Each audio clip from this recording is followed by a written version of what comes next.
到60迈能听见骆驼处产生嗡嗡嗡嗡异响的车主，我们都下来买下骆驼内侧和骆驼外侧是否有高低不平的9克装模书。招潮骆驼9克装模书一般有以下3种原因。第一种原因就是错误的丝轮定位数据。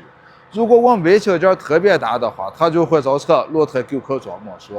第二种原因就是咱们错误的多平衡数据。如果说多平衡失主特别严重的话，它也会造成骆驼9克装模书。第三种原因就是我们的驾驶习惯，尤其在跑高速的时候，咱们走匝道，速度过快的时候，就会造成骆驼9克装模书。如果你的骆驼也出现9克装模书，我们可以做一个专业的丝轮定位，再改变一下你的驾驶习惯，就可以搞定。